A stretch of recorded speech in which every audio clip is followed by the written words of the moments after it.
Assalamualaikum warahmatullahi wabarakatuh. Kami dari kelompok 2 Audit Teknologi Sistem Informasi. Kami ingin mempresentasikan CISA, Certified Information System Auditor Technology. Di sini kami beranggotakan Ababil Rahmat, Gracia Agatha, Ika Dekoka yang berhalangan hadir, kemudian saya Muhammad Alif, dan yang terakhir Muhammad Nasir. ISACA.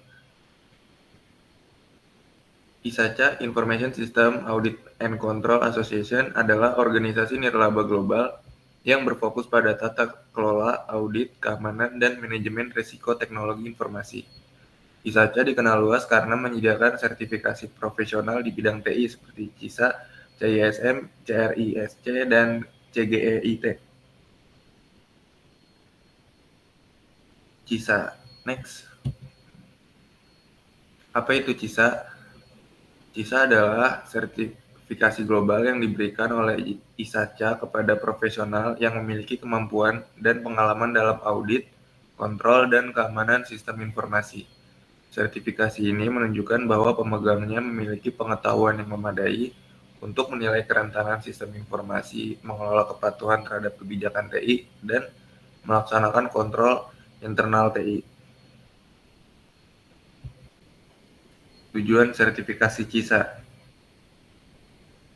Yang pertama, mengatur standar kompetensi profesional dalam audit sistem informasi, kemudian menyediakan bukti kemampuan dan integritas memegang sertifikat kepada pemberi kerja, dan yang terakhir meningkatkan kredibilitas dan nilai profesional pemegang sertifikat.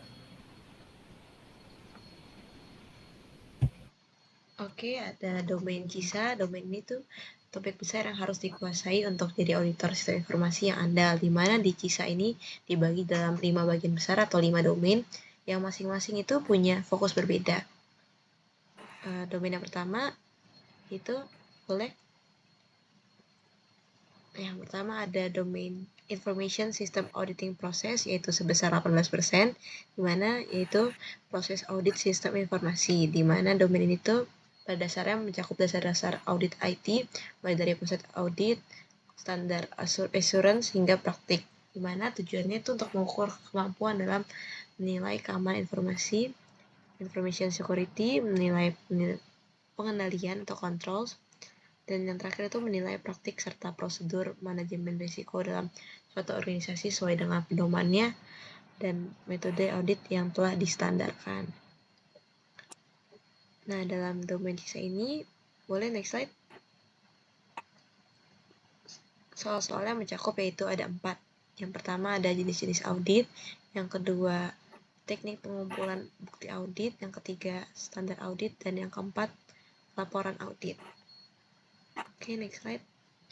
Dimana dalam domain CISA yang pertama ini dibagi dalam kedua, yaitu perencanaan audit, planning, dan juga pelaksanaan audit execution. Nah, kemudian ada istilah-istilah kunci pada domain CISA yang pertama ini. Yang pertama ada IAR atau Information Asset Register, di mana ini tuh daftar aset informasi, di mana berisi semua aset organisasi IT seperti server, database, perangkat lunak, dan sebagainya. Dan yang kedua ada Risk Matrix, di mana itu singkatan dari Risk Assessment and Control Evaluation Matrix, di mana ini tuh matriks untuk menilai risiko dan mengevaluasi pengendalian internal organisasi. Yang ketiga ada COBIT, yaitu Control Objectives for Information and Related Technologies, di mana COBIT itu kerangka kerja tata kelola dan manajemen IT yang digunakan untuk memastikan apakah IT itu mendukung tujuan bisnis atau tidak. Dan yang keempat ada DRP, Disaster Recovery Plan. DRP ini rencana pemulihan bencana,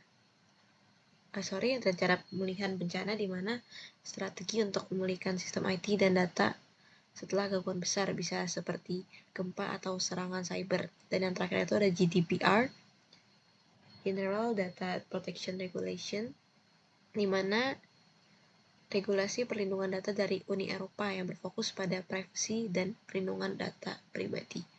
Oke, boleh next. Oke, domain yang kedua dalam CISA itu ada Governance and Management of IT sebesar 18%, di mana domain itu tata kelola dan manajemen TI, di mana secara besar dalam domain ini mengukur kemampuan dalam pertama itu mengenali struktur dan praktik tata kelola, governance, serta manajemen IT yang baik, dan yang kedua itu mengevaluasi seberapa baik struktur organisasi IT ini dapat dijalankan dan dikelola. Oke, next. Dimana dalam domain kedua CISA ini itu mencakup soal-soalnya mencakup yang pertama ada struktur organisasi, yang kedua manajemen sumber daya, yang ketiga kematangan organisasi, dan yang keempat itu jaminan kualitas IT. Oke, next. Dimana dalam domain CISA 2 yang kedua ini terbagi dalam kedua aspek, yaitu tata kelola IT dan juga manajemen IT. Next. Nah, dalam domain CISA yang kedua ini juga memiliki istilah-istilah kunci. Yang pertama itu ada BSC, yaitu Balance Scorecard, di mana ini tuh alat manajemen strategis yang digunakan untuk mengukur kinerja organisasi dari berbagai perspektif, misalnya keuangan, pelanggan, proses bisnis, internal, dan pembelajaran, serta pertumbuhan. Nah, kalau ada MEI, yaitu Management Effectiveness Inspection, di mana ini tuh pemeriksaan atau penilaian efektivitas manajemen dalam menjalankan tugas dan juga tanggung jawabnya. Ketiga ada COSO, itu Committee of Sponsoring Organization, di mana ini tuh kerangka kerja yang digunakan untuk manajemen risiko dan pengendalian internal dalam organisasi yang banyak digunakan untuk mendukung audit dan juga kepatuhan. Dan itu ada ITG atau IT Governance, di mana ini itu tata kelola IT, kerangka kerja yang memastikan bahwa penggunaan IT ini mendukung dan memperkuat tujuan bisnis. Yang kemudian ada ITIL, yaitu Information Technology Infrastructure Library, di mana ini tuh kumpulan praktik terbaik atau best practice dalam manajemen layanan IT yang membantu organisasi memberikan layanan IT yang berkualitas tinggi.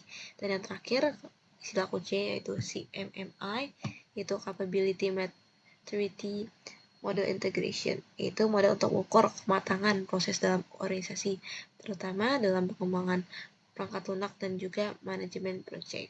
Oke, boleh next. Domain yang ketiga dalam CISA yaitu Information System Acquisition, Development, and Implementation. Domain ini sebesar 12%.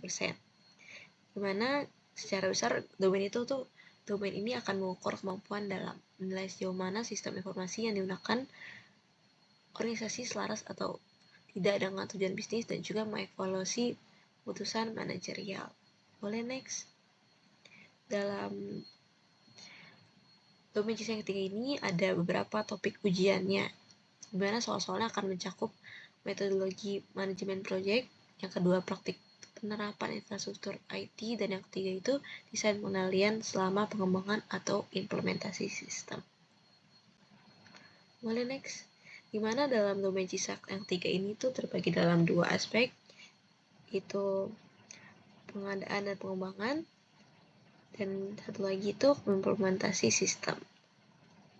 Next, dalam domain CISA yang ketiga ini terdapat beberapa istilah-istilah kunci seperti Agile, yaitu metodologi pengembangan perangkat lunak yang bersifat iteratif dan berkelanjutan.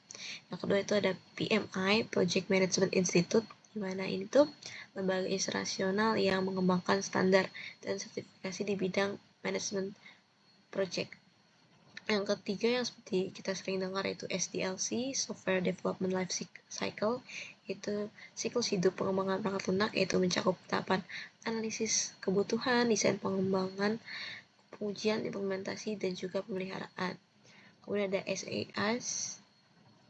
SaaS, yaitu Software as a Service, di mana itu model layanan cloud, di mana perangkat lunak disediakan melalui internet, di mana kita sebagai user gak perlu menginstal secara lokal, contohnya Google Workspace atau Microsoft 365. Dan yang terakhir itu WBS atau Work Breakdown Structure, di mana struktur yang memecah proyek menjadi bagian-bagian kecil agar lebih mudah dikelola dan juga dipantau, dan serta berguna dalam perencanaan proyek.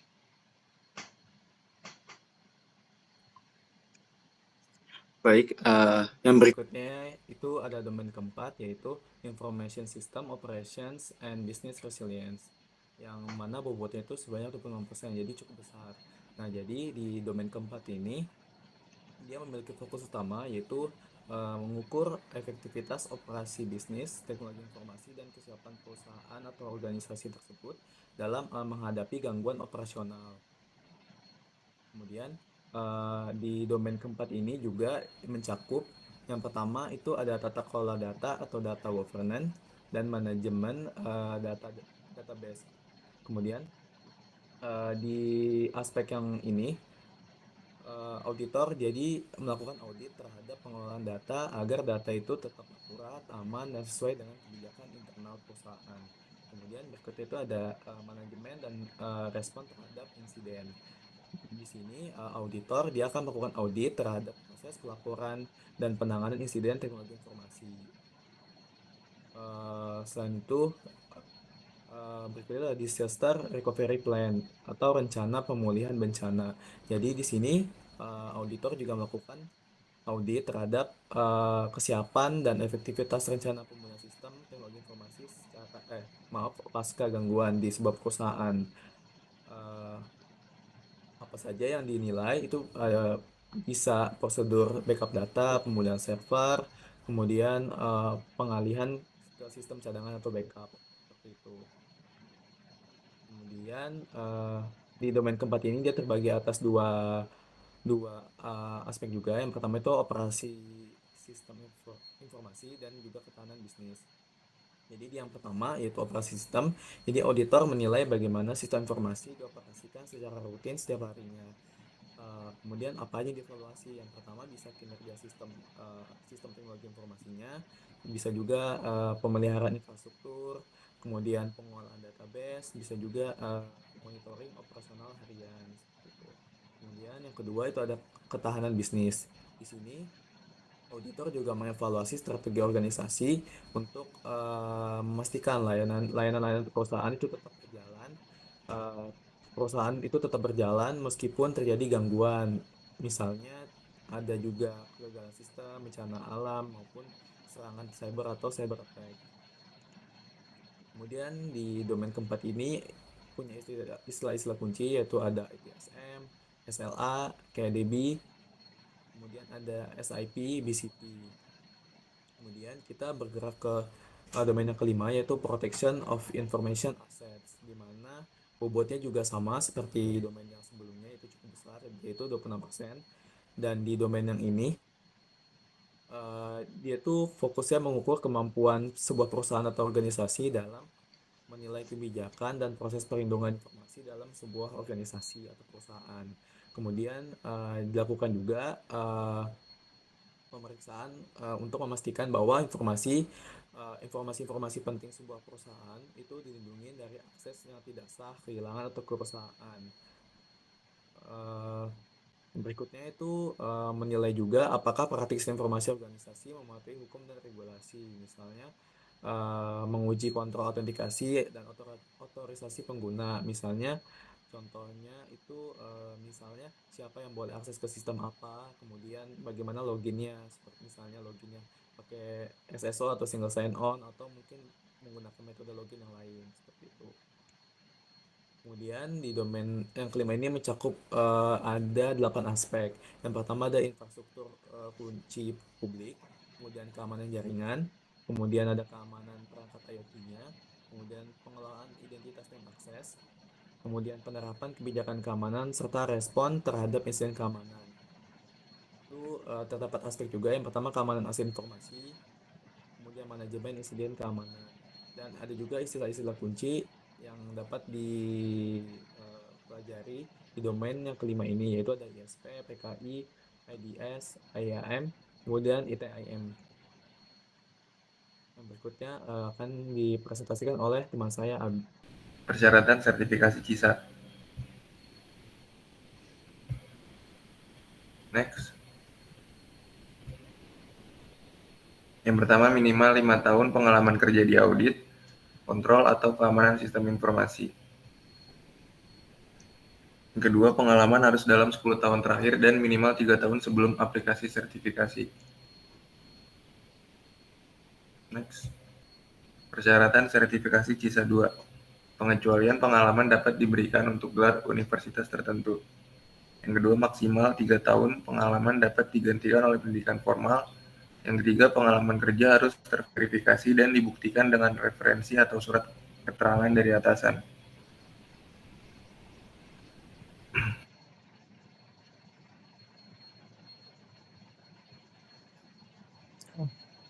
Selanjutnya next. Untuk format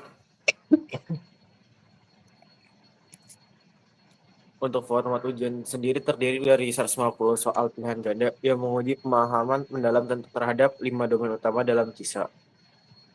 Untuk durasi ujian, waktu totalnya adalah 4 jam.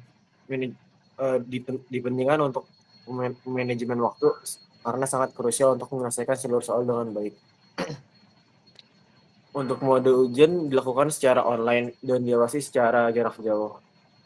Sehingga pastikan koneksi internet stabil dan perangkat dalam kondisi optimal. Next. Oke, jadi berikutnya itu framework yang digunakan di sisa. Itu salah satunya itu COBIT. Jadi dalam konteks sisa, jadi si framework COBIT ini sendiri itu dia berfungsi sebagai panduan yang penting bagi seorang auditor untuk menilai dan meningkatkan tata kelola serta kendali atau kontrol sistem informasi atau teknologi informasi di suatu organisasi. Kemudian jadi COBIT ini dia punya 7 fase, di mana pemanfaatan 7 fase COBIT itu mungkin bisa saya sedikit jabarkan. Yang pertama itu mungkin di fase yang pertama yaitu what are the drivers. Jadi di fase yang pertama ini auditor KISA akan mengidentifikasi kebutuhan bisnis, perubahan regulasi atau insiden keamanan sebagai pendorong dilakukannya audit seperti itu. Kemudian pada fase kedua yaitu where are we now. Jadi auditor akan mengevaluasi kondisi tata kelola teknologi informasi di saat ini gitu di perusahaannya menggunakan asesmen atau sebuah uji terhadap struktur organisasi, kebijakan keamanan, mungkin juga efektivitas kontrol internal perusahaannya. Kemudian selanjutnya itu di fase ketiga yaitu where do we want to be. Jadi auditor itu bersama pihak-pihak manajemen itu akan menyusun target perbaikan berdasarkan hasil evaluasi dan standar ISOK. Kemudian yang fase keempat yaitu what needs to be done. Jadi auditor menyarankan solusi nyata atau konkret seperti misalnya revisi kebijakan, peningkatan pelatihan staf, atau mungkin penambahan sistem monitoring keamanan. Kemudian di fase kelima yaitu how do we get there. Di sini auditor akan berfokus pada implementasi solusi yang mana sebelumnya itu sudah disarankan oleh auditor, di mana auditor akan berperan sebagai pengawas atau advisor untuk memastikan proyek perbaikan dan evaluasinya ini berjalan sesuai rencana. Kemudian di fase berikutnya yaitu did we get there. Jadi auditor melakukan audit ulang untuk memverifikasi bahwa tujuan perbaikan atau pembenahan itu telah tercapai atau tidak, atau mungkin risikonya telah dikurangi atau tidak, seperti itu. Kemudian di fase terakhir, fase ketujuh, yaitu how do we keep the momentum going. Di sini auditor akan mendorong pihak manajemen untuk membentuk mekanisme monitoring secara berkelanjutan. Jadi dilakukan secara terus-menerus agar praktik tata kelola dan pengendalian teknologi informasinya itu tetap efektif ke depannya.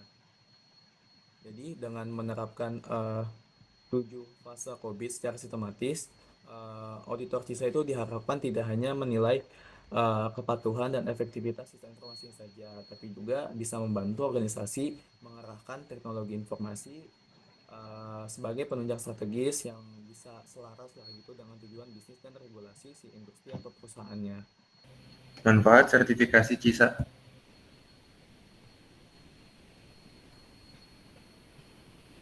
Yang pertama, pengakuan global atas keahlian dalam audit SI. Yang kedua, ada meningkatkan peluang karir di perusahaan multinasional. Yang ketiga, meningkatkan kredibilitas profesional. Yang keempat, menambah nilai dalam tender dan proyek IT audit. Dan yang terakhir, menjadi syarat atau nilai tambah dalam rekrutmen auditor TI.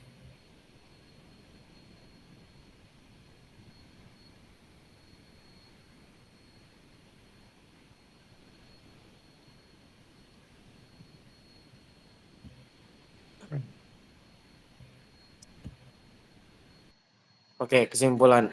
Next. CISA adalah sertifikasi internasional yang diberikan oleh ICCA kepada profesional yang memiliki kompetensi dalam audit, kontrol, dan keamanan sistem informasi yang dapat digunakan untuk pengakuan global atas keahlian di bidang audit sistem informasi. Tujuan dari sertifikasi CISA adalah untuk menerapkan standar kompetensi profesional di bidang audit sistem informasi.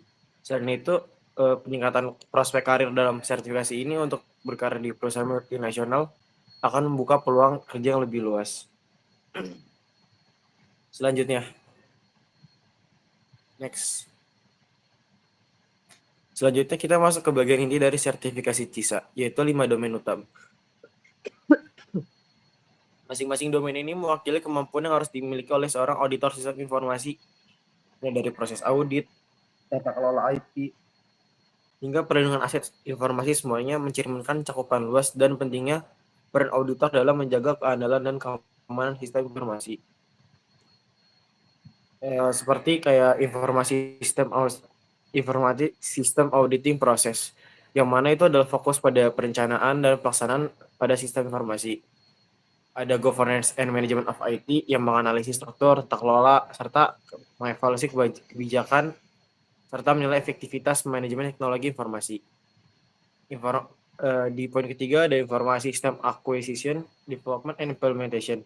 Itu adalah berfungsi untuk mengukur apakah pengembangan dan implementasi sistem IT ini selaras pada tujuan bisnis yang telah direncanakan. 4. Informasi sistem operation and business resilience. Ini berfungsi untuk menilai kesiapan operasional serta strategi untuk memastikan kelangsungan bisnis, termasuk pemilihan bencana. Yang seperti kayak entah ada kebakaran atau gimana di gedung tersebut. 5. Protection of information asset. Itu berfungsi untuk mengevaluasi kebijakan dan prosedur keamanan informasi, serta memastikan adanya perlindungan data organisasi dari berbagai ancaman, entah dari pihak internal maupun eksternal. Next. Untuk bisa mendapatkan sertifikasi CISA, seorang kandidat harus memenuhi sejumlah persyaratan, baik dari sisi pengalaman kerja maupun kelulusan ujian. Setelah lulus penting juga untuk terus menjaga kompetensi melalui program CPA dan menjunjung pada etik profesional dari ISACA. Dalam pelaksanaan audit TI atau dalam contoh nyatanya, seorang auditor tuh yang bersertifikat CISA banyak menggunakan framework COBIT sebagai panduan dalam menilai dan meningkatkan tata kelola TI organisasi. COBIT menyediakan pendekatan berbasis risiko yang sangat relevan dalam konteks audit sistem informasi. Next. Kesimpulan dari yang terakhir adalah sertifikasi CISA sangat-sangat bermanfaat bagi orang yang mendapatkan hal itu, karena itu adalah sertifikat berskala nasional alias global atas keahlian bidang teknologi informasi yang dapat meningkatkan prospek karir di perusahaan multinasional, entah bisa WFH atau WFO, serta menjadi nilai tambah dalam seleksi rekrutmen dan tender proyek IT. Kayak ada semacam jaminan karena kita tuh udah kayak profesional karena memiliki sertifikat itu. CISA juga meningkatkan kredibilitas profesional dan membuka akses komunitas dan sumber daya global dari ISACA. Next.